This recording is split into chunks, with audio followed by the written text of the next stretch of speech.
This will be obvious later, but my mom never told me any of these stories. Edie would have, but Mom didn't like bringing up the past. Though, when we adopted a stray kitten, she was the one who named it Molly. I spent a lot of time in Great-Grandma Edie's room.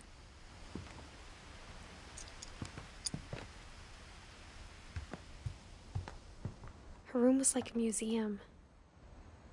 For 500 years, the Finches have been famous throughout Norway for their fortune and misfortune.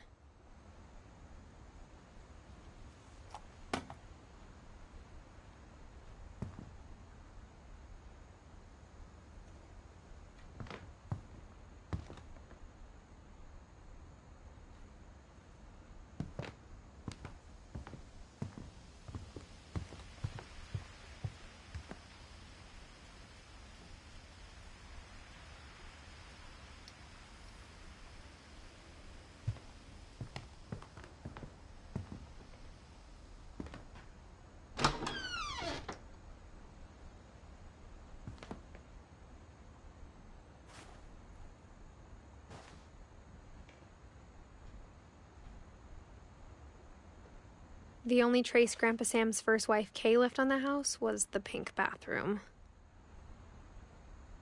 It was a pretty big trace.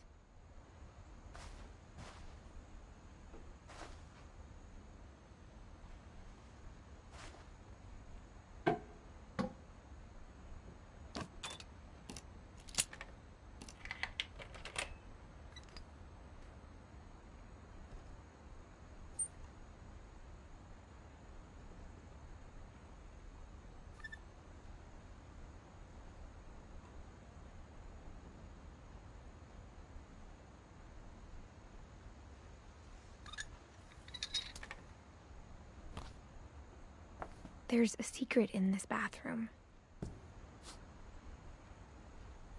It's in the last place you would look. It isn't in the cupboard.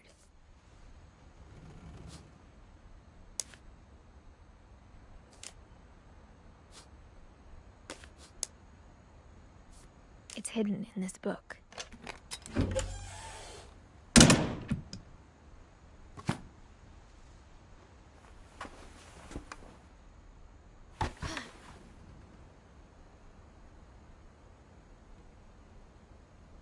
Sven gave Sam an old camera he'd refurbished. He never put it down.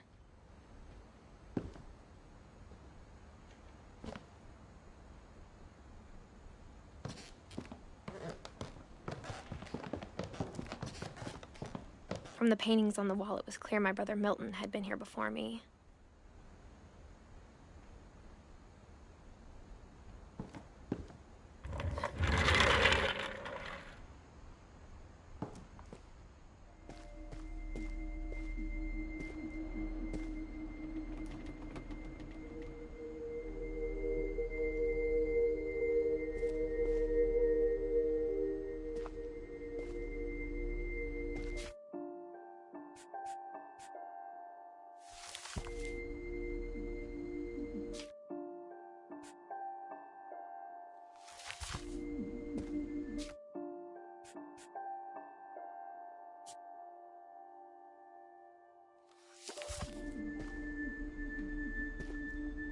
I knew Grandpa Sam had a twin, and that he never talked about him. I guess my grandpa didn't like history any more than my mom did.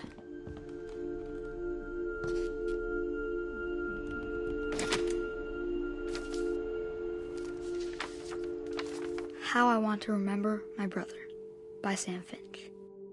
The thing I remember is that when he made up his mind, that was it.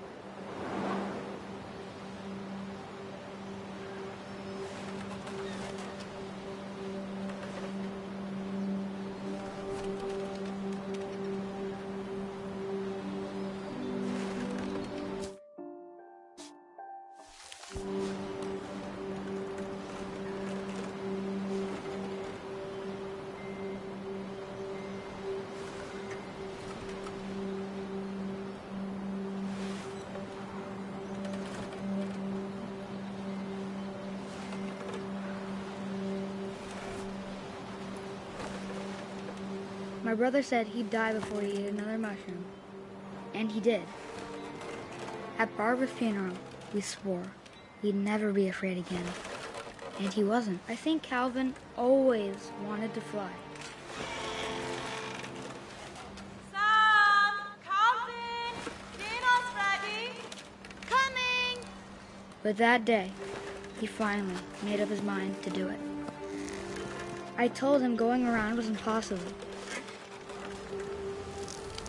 Maybe if I hadn't said that.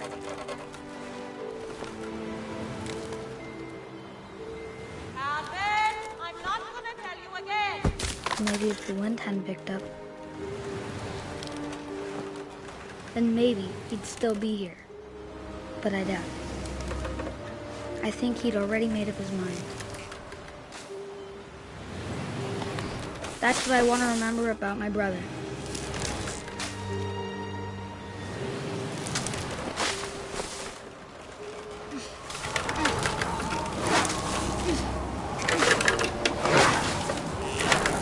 The day he made up his mind to fly, and he did.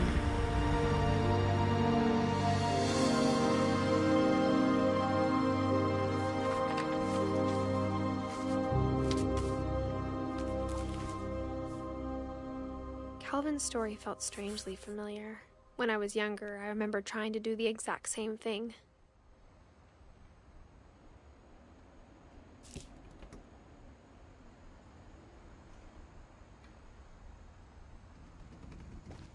After the funeral, Edie roped off Calvin's half of the room. Mom said Grandpa Sam enlisted at 18 and never set foot in the room again.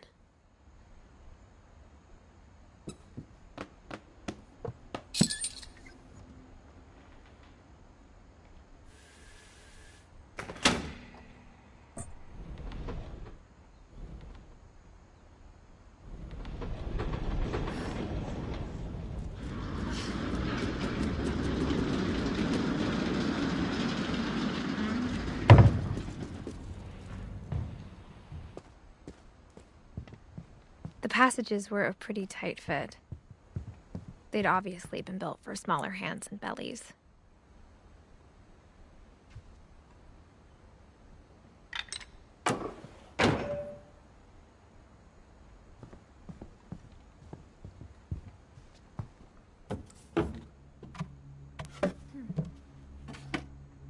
Growing up, I always thought of Barbara as a child star.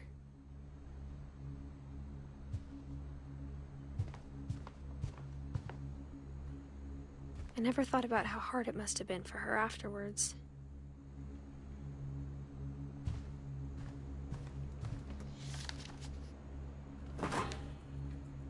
Of all the stories people wrote about Barbara's death, I'm surprised Edie saved this one.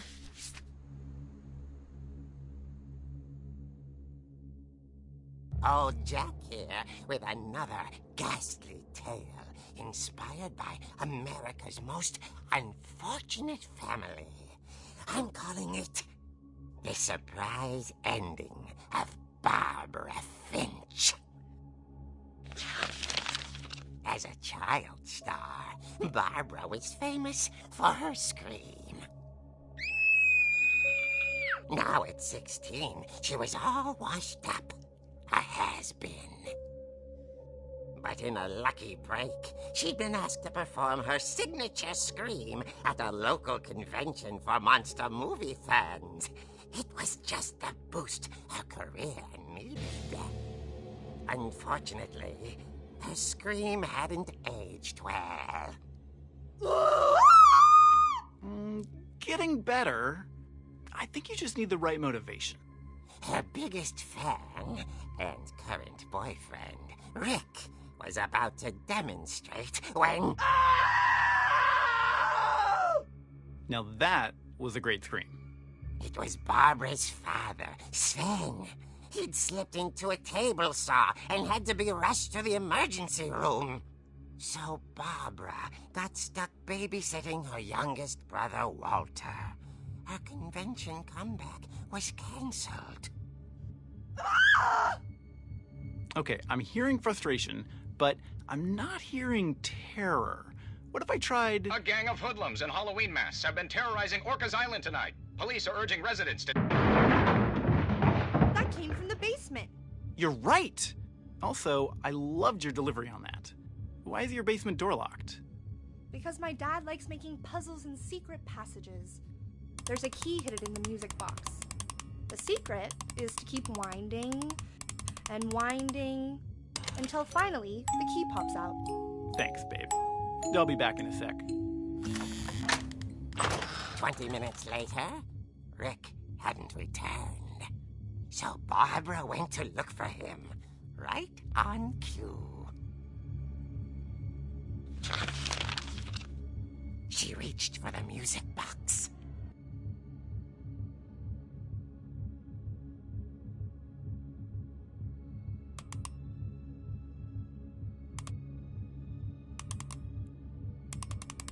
And as she wound the key, she listened for Rick, but the house was silent.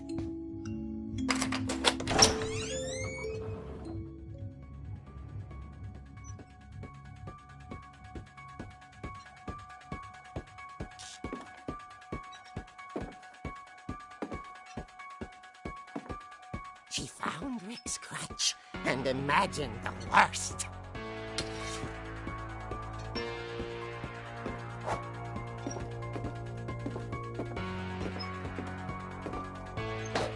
The gang's leader is the infamous Hookman killer, Dr. Carl Hamill, who impaled and then ate his family 10 years ago tonight.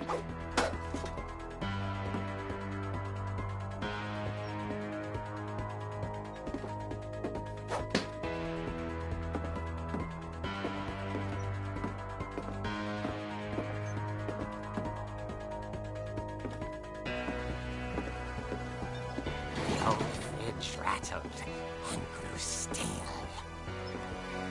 Oh dear!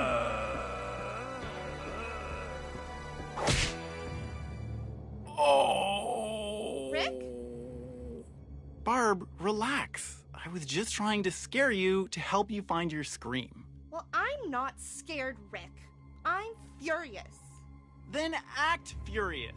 All I'm getting from you now is that you're hurt and confused and She threw him out, but she kept a little something to remember him by.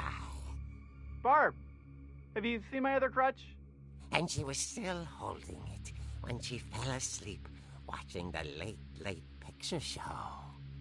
Hours later... Barbara! Walter, what's going on up there? Ah! Okay, I'm coming up, but if this is a trick, you're dead, Walter.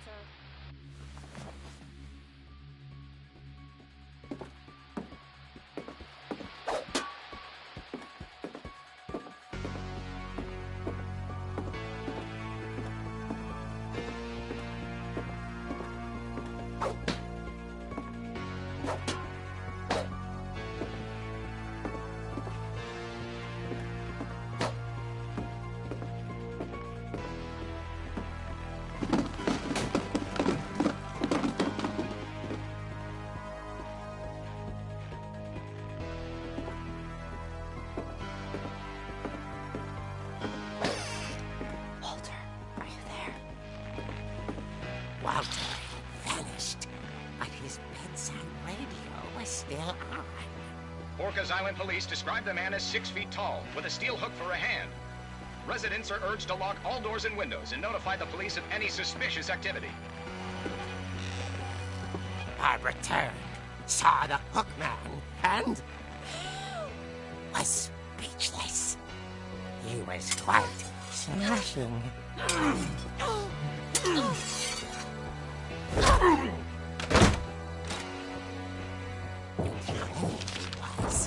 He couldn't get enough of Barbara. Okay, Barbara, there's gotta be another way out of here.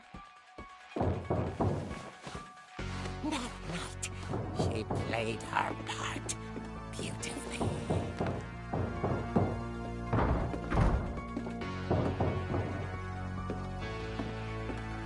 She thought about abandoning Walter, but just couldn't do it.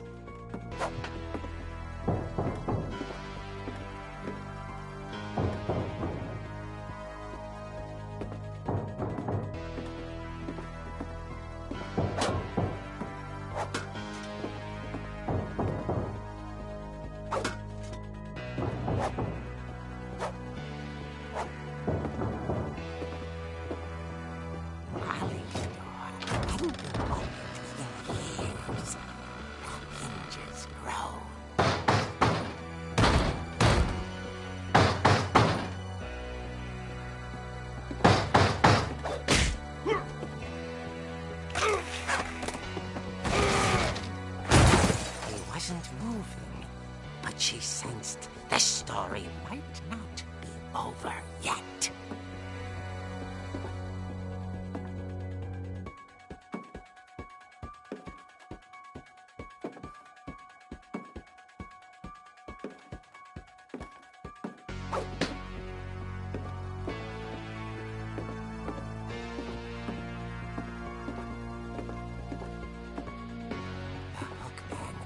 Vanished.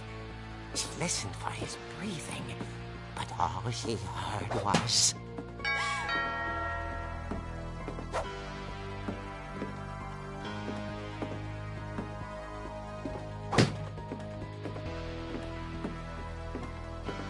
Someone at the door was dying to speak to young Barbara. At the door, she heard whispering. Was coming from inside the house.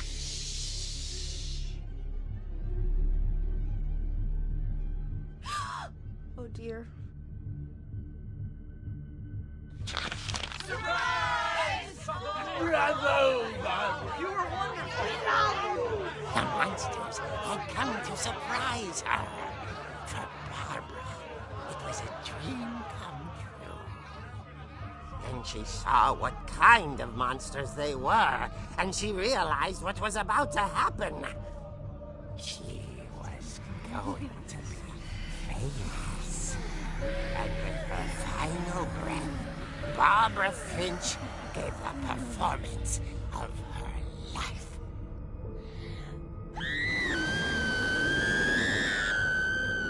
I wasn't there myself, but I hear Barbara was magnificent. Poor girl. She had a taste for stardom. But unfortunately, so did her fans. Of course, the police blamed it all on poor Rick, who disappeared the same night. And little Walter? Hiding under his bed the whole time. He took it all pretty hard. But that's another story. As for Barbara, tucked inside the music box is all they ever found of her. Her ear. Now that's what I call a real eerie tale.